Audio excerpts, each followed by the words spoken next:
چلے آپ تشریف رکھیں جی. اب تو نظر آ رہا ہے نا. آپ بیٹھ جائیں, اللہ جزائے خیر دے. آپ بیٹھ جائیں جی, آپ جلدی سے بیٹھیں, فٹافٹ بیٹھ جائیں, اللہ جزائے خیر دے. آپ یہ قبلہ عالم کا میرے لیے حکم تھا اور سب کی ہم تعریف نہیں کرتے اور ضرورت بھی اللہ تعالیٰ نے نہیں رکھی زیادہ. آپ کا ارشاد ہوا تو میں حاضر ہو گیا, ورنہ میں دوستوں سے اکثر یہی عرض کرتا ہوں کہ اب ہمارے جانے سے بہت سارے لوگوں کو دھکے پڑتے ہیں, تکلیف ہوتی, آزمائش میں آتے ہیں, اس لیے ڈھیر ساری جگہوں پہ جانے سے ویسے ہی معذرت کر لیتے ہیں. اللہ تعالیٰ آپ کو جزائے خیر دے. ابھی دوپہر میں ایک دوست نے سیلفی لینے کے چکر میں پیر سے فون نکال لیا. سیلفی اس کی بن گئی ہے ماشاء اللہ, باقی پھر دیکھی جائے گی, اللہ خیر کرے گا.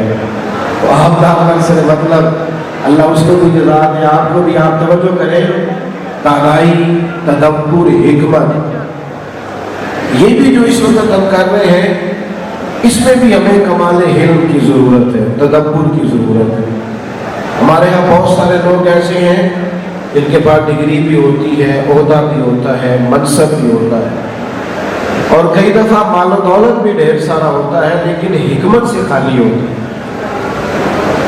اور اپنی اس بے حکمتی کی وجہ سے کئی دفعہ وہ زندگی میں ناکام ہو جاتے ہیں.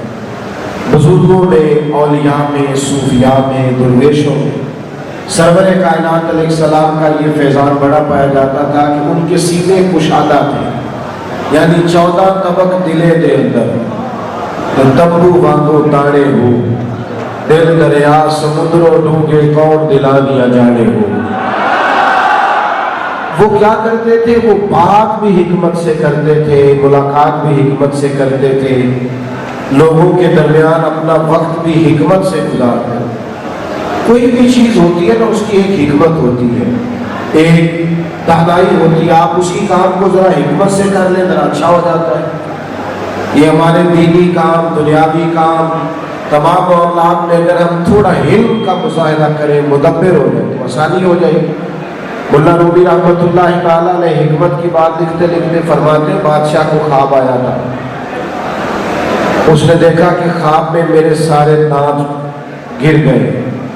ایک تعبیر کرنے والا بلایا, اس سے پوچھا اس کی تعبیر کیا ہے, تو وہ کہنے لگا تعبیر بڑی خطرناک ہے, آپ کے سارے رشتہ دار, آپ کے بال بچے سارے آپ کی زندگی میں انتقال کر گئے.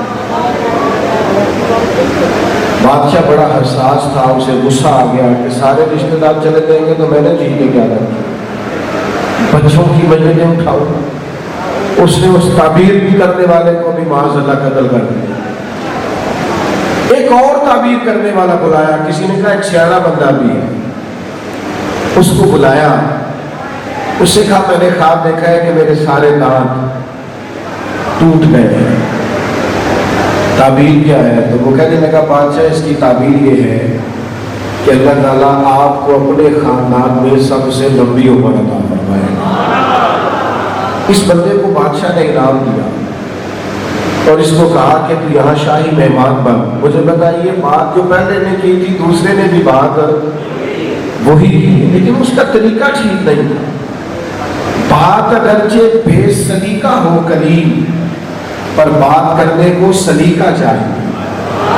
آپ کوئی بھی بات کریں تو دانائی سے کریں, تدبر سے کریں, حکمت سے کریں. آج کیا ہوا, آج ہماری مزاج کی جلدی نے اور طبیعت کے چڑچڑے پن نے, اور ذرا کوئی آدمی ایک بات کر دیتا ہے تو ہم تلخ ہو جاتے ہیں. اس کا نتیجہ یہ نکلتا ہے ہم ہمیشہ جواب دیتے رہتے ہیں اور وہ اپنے کام لگا رہتا ہے. چڑھانے والا تو آسان کام کرتا ہے, چڑھنے والا خطرناک کام کرتا ہے. تو بھائی تدبر, اللہ تعالیٰ نے نبی پاک علیہ السلام کو جو حکمت عطا کی ہے, دانائی. آپ دیکھیے نا, ایک بڑا مشکل مرحلہ آ گیا تھا ایک موقع پر, جب مکہ فتح ہوا ہے تو نبی پاک علیہ السلام کی پالیسی اور تھی, آج درگزر کیا جائے گا, جناب یوسف نے جو بھائیوں سے سلوک کیا تھا وہ کیا جائے گا. لیکن حضور کے جو علم بردار تھے, جن کے پاس جھنڈا تھا, حضرت سعد بن عبادہ رضی اللہ تعالیٰ, جناب سعد بن عبادہ رضی اللہ تعالیٰ عنہ کے پاس سے جب وہ کفار گزرے تو ان کو وہ ساری باتیں یاد آئی تو انہوں نے سخت جملہ کہا الیوم یوم الملحمہ، آج بدلے کا دن ہے، تمہیں بتائیں گے آج ہم جو کچھ تم نے کیا ہے۔ کچھ ایسے معاملات ہوئے کہ وہ جو پالیسی بنائی گئی تھی جناب سعد بن عبادہ کی کچھ چیزیں اس سے میچ نہیں کرتی تھی، لیکن وہ بھی ان کی دیانتداری تھی، اخلاص تھا۔ موقع درپیش آیا، ماحول ایسا بنا کہ حضرت سعد بن عبادہ کو معذور کیا گیا۔ اللہ کرے میں آپ کو بات سمجھا سکوں، ان کو اس عہدے سے ہٹایا جائے یہ مجبوری بن گئی ہے، لیکن کوئی ان کی غلطی بھی کوئی نہیں۔ وہ جو انہوں نے کہا ہے ان کے جذبات ہیں، اظہار جذبات کیا انہوں نے۔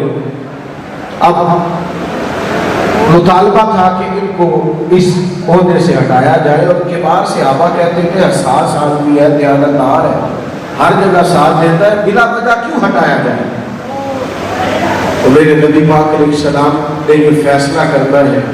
ایک قرآن مجید نے ایک ارشاد یہ بھی فرمایا ہے کہ جب بندہ متقی ہوتا ہے نا، اللہ سے ڈرتا ہے، تو پھر اللہ تعالیٰ اسے حکمت عطا کر دیتا ہے۔ یا ایھا الذین آمنوا ان تتقوا اللہ یجعل لکم فرقان، اے ایمان والو اگر تم اللہ سے ڈرو گے تو اللہ تمہیں حق اور باطل میں فرق کرنے کی قوت عطا کر دے گا، تمہارے فیصلے درست ہونے لگے، تم سے اللہ تعالیٰ صحیح فیصلے کرائے۔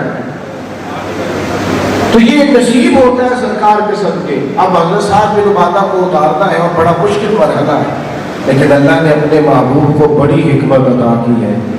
حضرت وہب بن منبہ فرماتے ہیں دنیا کی عقل کے 1000 حصے کیے جائے نا، ایک حصہ اللہ نے پوری دنیا کو عقل دی ہے، جس میں سائنسدان ہیں، انجینئرز ہیں، ڈاکٹر ہیں، 1% ایک حصہ عقل کا، اور باقی 999 حصے عقل کے اللہ نے اپنے محبوب کو عطا فرمایا۔ سرکار کو دانائی کی بات کرتے، اب یہاں فیصلہ کرنا تھا کہ حضرت سعد بن عبادہ کو ہٹایا جائے، کسی اور کو مقرر کیا جائے، تو فیصلہ مشکل تھا۔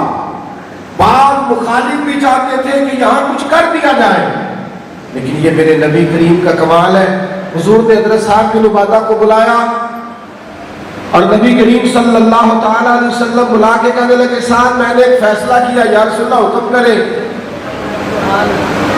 فرمایا میں نے فیصلہ کیا ہے کہ آپ چونکہ علم بردار ہیں، جھنڈا آپ کے ہاتھ میں ہے، فوج کے آگے آپ ہیں، میں نے یہ فیصلہ کیا ہے کہ جھنڈا آپ سے لے لیا جائے اور آپ کے بیٹے کو دے دیا جائے۔ کمال ہو گئی، حضرت سعد بن عبادہ تو اتنے خوش ہوئے، یعنی اس وقت انسان بڑا راضی ہوتا ہے جب وہ کہتا ہے میرا بیٹا سنبھالنے کے قابل ہو گیا۔ حضرت سعد بن عبادہ کے تو آنسو گویا چھلک گئے، یا رسول اللہ کمال ہو گئی، کرم تیرے آگے ہے یوں دبے لچے فصحاء عرب کے بڑے بڑے، کوئی جان منہ میں زبان ہی نہیں بلکہ جسم میں جان ہی۔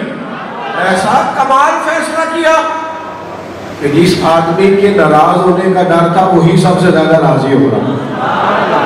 تھوڑا سا تدبر کا مظاہرہ کریں۔ زندگی میں بہت سارے لوگوں کے پاس سارا کچھ ہوتا ہے، صرف حکمت نہیں ہوتی، دانا نہیں ہوتے، صرف معاملہ فہم نہیں ہوتے، وہ نقصان اٹھاتے ہیں۔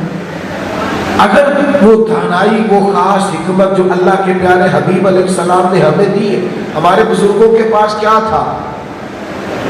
یہ 6 من کی دیگ اور یہ 15 من کی دیگ خواجہ اجمیر کے مزار پر اب پکنے لگی تھی۔ جب وہ اجمیر شریف آئے تھے تو خیمہ لے کے آئے، لیکن سامنے والا چڑھتا تھا، وہ نہیں چڑھتے تھے، وہ ہمیشہ مدبر انداز میں وقت گزارتے، وہ بیٹھے رہے، انہوں نے پتھر کھائے۔ داتا جویری رحمۃ اللہ علیہ تشریف لائے، آپ حالات پڑھیے کتنے حملے کیے ہندوؤں، لیکن ان کا صبر، ان کا حوصلہ، ان کے سینے کے اندر جو گنجائش تھی، جو بردباری تھی، جو ٹھہراؤ تھا۔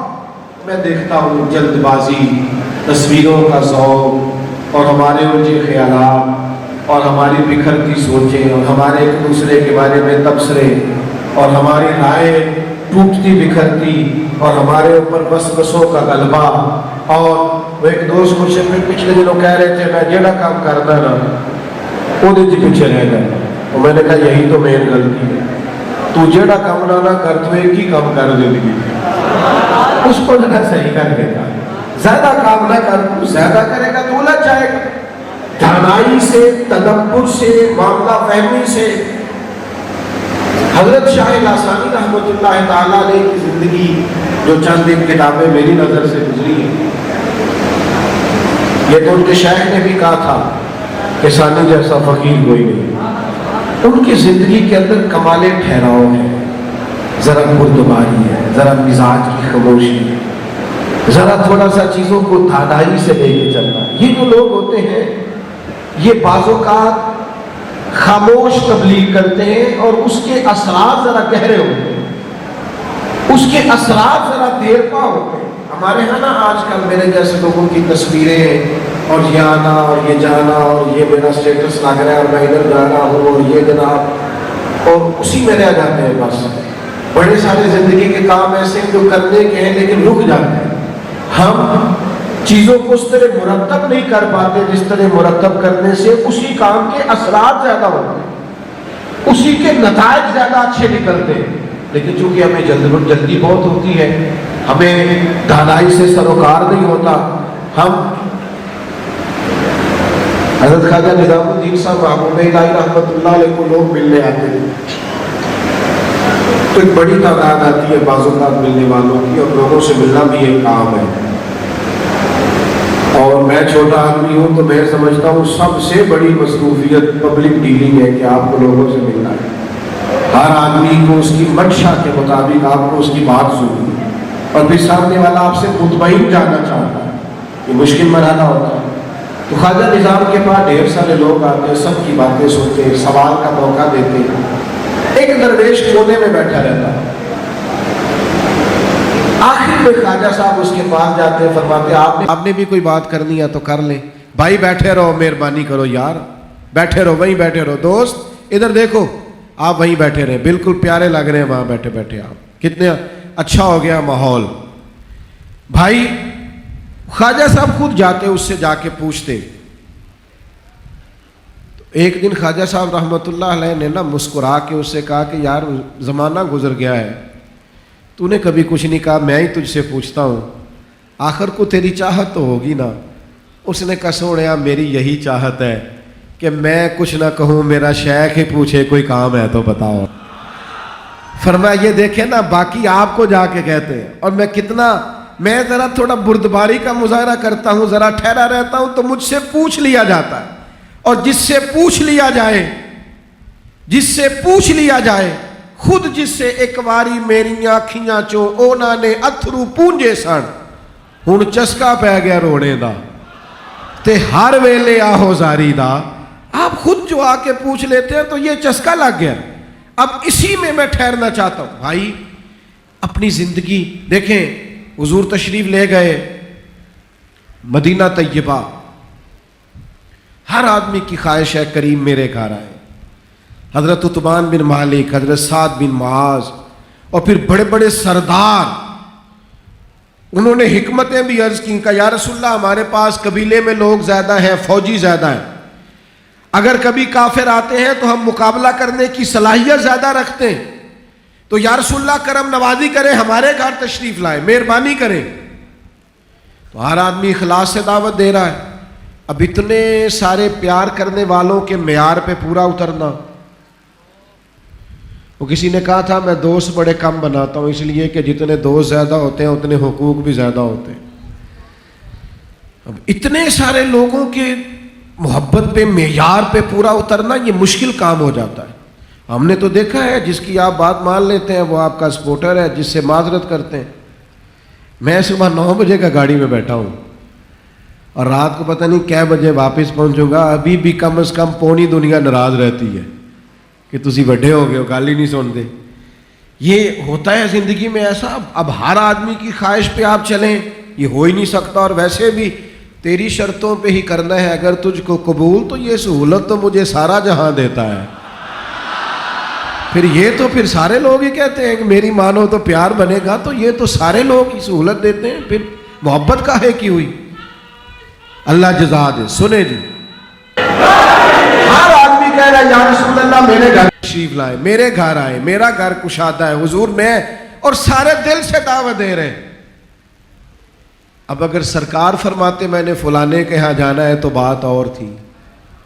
محبوب نے اونٹنی پہ بیٹھے تھے, اونٹنی کی لگامیں گلے پہ ڈال دی, فرمایا میری اونٹنی معمور من اللہ ہے, جہاں بیٹھ جائے گی میں اس گھر کا مہمان بن جاؤں گا. کیا دانائی ہے. فرمایا یہ فیصلہ میں کرتا ہی نہیں, میں نے اللہ پہ چھوڑ دیا. جہاں اونٹنی ایک دفعہ بیٹھی آ کے حضرت ابو ایوب انصاری کے دروازے پر بیٹھی ایک دفعہ, سرکار فوراً اترے نہیں. کوئی شخص یہ نہ کہے کہ یہ تو اتفاقاً بیٹھ گئی, فوراً نہیں میرے کریم اترے. حضور بیٹھے رہے, اونٹنی پھر اٹھ کے کھڑی ہوئی اور مڑ کے پھر ایک چکر لگایا اور پھر دوبارہ اسی جگہ آ کے بیٹھی. اور اب اس نے اپنی گردن بھی جب زمین پہ بچھا دی تو میرے کریم اونٹنی سے اترے, اور جب ان لوگوں کے چہروں پر دیکھا جو دعوت دے رہے تھے تو سب کے چہروں کو مطمئن پایا, اس لیے کہ یہ فیصلہ سرکار نے اللہ پہ چھوڑ دی. اور میرے بھائی کچھ معاملات ایسے ہیں جو خالص اللہ پہ چھوڑ دیے جائیں. اپنی زندگی, ہمارا ایک بچہ بگڑ گیا ہے, باقی بھائیوں کی نسبت تھوڑا ضدی ہو گیا, تعلیم بھی زیادہ حاصل نہیں کر سکا, تھوڑا پیچھے رہ گیا. اب ہم کیا کرتے ہیں, ہم جگہ جگہ رسوائیاں کرتے پھرتے ہیں, لوگوں کو بتاتے ہیں میرے سارے بچے اچھے تھے, یہ ناکام ہو گیا. نتیجہ کیا نکلتا ہے, وہ اور ضدی ہو جاتا ہے, اس کی طبیعت میں اور زیادہ گھٹن پیدا ہوتی ہے. اس کی تو اس طرح تربیت کرنی چاہیے تھی کہ اسے پتہ ہی نہ چلتا میری تربیت ہو رہی. اور پھر گھر کے اندر 4-5 کامیاب لوگ رہتے ہیں, ایک ناکام کو ساتھ نہیں لے کے چل سکتے, اس کو چلایا نہیں جا سکتا. لیکن ہم کیا کرتے ہیں, انتہائی بے حکمتی کا مظاہرہ کرتے. اور پھر اگر کبھی ہمارے بچے, ہمارے دوست, ہمارے بزرگ کوئی سوال کھڑا کرتے ہیں تو ہم ڈانٹتے ہیں. الذی یوسوس فی صدور الناس, شیطان سینوں میں وسوسے پیدا کرتا ہے. اور حضور علیہ السلام نے فرمایا شیطان آدمی کے دل سے چمٹا رہتا ہے. بندہ ذکر کرتا ہے تو دل کو چھوڑ کے پیچھے ہٹتا ہے, جیسے ہی بندہ ذکر چھوڑتا ہے شیطان پھر دل پہ قبضہ, ہر وقت وسوسہ اندوزی کرتا ہے. اب سوال پیدا ہوتے ہیں, خیالات آتے ہیں, ہم نے کرنا کیا ہے؟ جب کسی کو وسوسہ آتا ہے, سوال پیدا ہوتا ہے, تو اس کو ڈانٹ کے چپ نہیں کرانا بلکہ اس کو مطمئن کرنا ہے. مریدوں میں بھی وسوسے ہوتے ہیں, شاگردوں میں بھی ہوتے ہیں. چونکہ ہر انسان کے ساتھ یہ چیز وابستہ ہے, تو وہ جسے وسوسہ آئے اسے بھی گروہ بندی نہیں کرنی چاہیے, اسے بھی شیخ کی خدمت میں حاضر ہو کے, استاذ کی خدمت میں حاضر ہو کے اپنے اس سوال کا جواب لینا چاہیے. لیکن وہ گروپ بن جاتے ہیں, گروہ بندیاں ہو جاتی ہیں, اور کچھ لوگ یہ ذائقہ لیتے ہیں بہت ساری جگہوں پہ لڑائی کرا کے, وہ سمجھتے ہیں شاید میں نے کوئی بڑا انقلاب برپا کر دیا ہے. بھائیوں یاد رکھو, وسوسہ خیال یہ شے آتا ہے. میرے نبی پاک کی حکمت کیا تھی, یہ بخاری مسلم دونوں میں حدیث موجود ہے. جب فتح مکہ کے بعد ایک جنگ سے بہت سارا مال غنیمت آیا نا, تو نبی پاک نے مکے والوں کو ذرا زیادہ دیا, چونکہ وہ اس وقت نئے نئے مسلمان تھے. تو مؤلفۃ القلوب کے لیے, یعنی جب کوئی نیا مسلمان ہوتا تھا تو تالیف قلب کے لیے اسے زیادہ دیا جاتا تھا کہ ذرا اس کا دل ٹھہرے, اور اس کے جو رشتہ داروں نے اس سے تعلق توڑ دیا ہے وہ اس وجہ سے پریشان نہ ہو. اس کو ذرا زیادہ دیا گیا مکے والوں کو. تو مدینہ طیبہ کے ایک آدھ نوجوان نے کہا کہ وہاں چونکہ کریم کے قریبی رہتے ہیں, رشتہ دار ہیں, تو ادھر زیادہ دیا جا رہا ہے. آپ کی توجہ ہے نا میری بات پر؟ اب یہ سخت بات تھی, مشکل بات تھی کہ اتنا بڑا جملہ کہہ دیا ہے کہ قریبیوں کو زیادہ مل رہا ہے. ایک آدھ نوجوان نے یہ بات کر دی, کہا حضور اپنے قرب والوں کی محبت کی وجہ سے ان کو نواز رہے ہیں. سرور کائنات علیہ السلام نے کہا کہ تمام انصار جتنے بھی ہیں ان کو میرے خیمے میں بلاؤ. سارے انصاری جمع ہو گئے.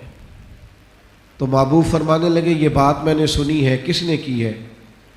بیک زبان ہو کر اور رو کر اور ہاتھ باندھ کے انصار مدینہ نے کہا یا رسول اللہ، ایک آدھ جذباتی نوجوان کی زبان سے جملہ نکلا ہے، اور وہ بھی دائرہ ادب میں کہ حضور کو چونکہ محبت ہے، قریبی ہیں لوگ تو ان کو زیادہ مل رہا ہے، یا رسول اللہ ہمارا یہ مطلب نہیں ہے۔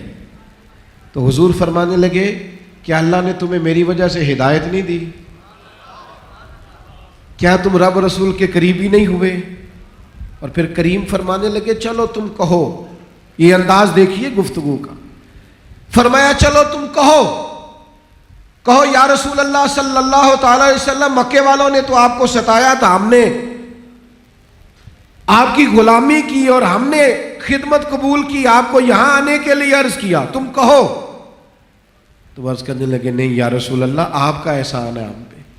فرمایا تم کہو، تم کہہ سکتے ہو کہ یہ تو تلواریں لے کے آئے تھے بدر احد میں شہید کرنے، ہم نے سینے پیش کی، کہو کرو بات۔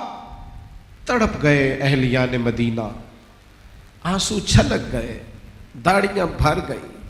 یا رسول اللہ، حضور یہ ایک آدھ نوجوان نے کہا ہے، کریم مہربانی فرمائے۔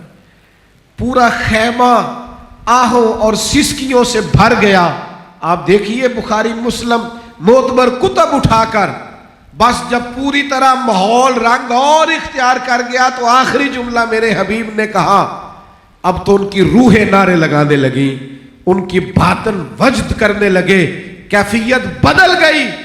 حضور فرمانے لگے، میرے مدینے کے بھولے انصار، تم یہ پسند نہیں کرتے کہ مکہ مکرمہ والے جب اپنے گھر جائیں تو بھیڑ بکریاں اور اونٹ لے کے جائیں، اور تم جب اپنے شہر جاؤ تو اللہ کا رسول ساتھ لے کے جاؤ؟